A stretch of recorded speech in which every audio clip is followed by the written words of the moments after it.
Some people are really scared by the idea of self-driving cars.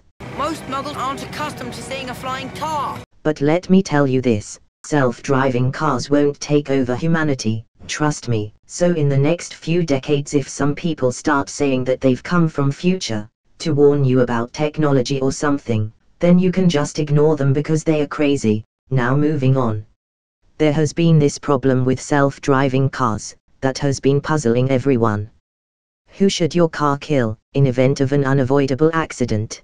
And the winner is the one who is the least run over. This decision, by the way, rests on the programmer who programs your car's software. Should your car swerve, and in the process, kill you? Or should it just convert that kid into roadkill? When it comes to humans in such situations, they usually act unreliably, but a computer can't just be programmed to be dumb like you. So, should it just try to minimize the head count? What if that means that your head goes out of the window?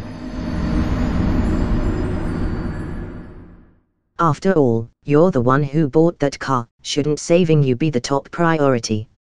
What if instead of you, someone important is sitting in that car, like a president? What a great honor it must be for you to honor me tonight.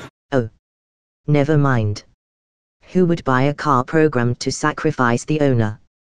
And who would make cars that no one buys? So I guess we have solved the dilemma, and the answer is capitalism.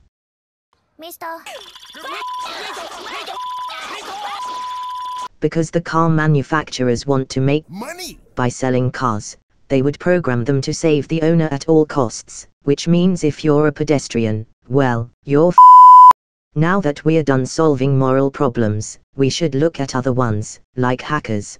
Well then, it's hacking time. It's very likely that hackers would try to get into your self-driving cars, now that they are basically computers on wheels. From not so past experiences, it's pretty clear that security systems aren't always all that secure, are they? You forget to update your car's software and the next thing you know, some hackers are demanding thousands of dollars in Bitcoin to let you out of the car, but you don't have any, because you've just spent them on an expensive self-driving car. And if you did update the software, you're now hung up on the update screen, while doing 100 miles an hour into the wall that someone just put up, and your car isn't listening to you.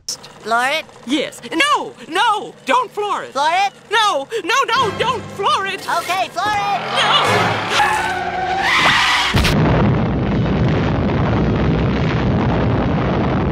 But you can always push the switch off button.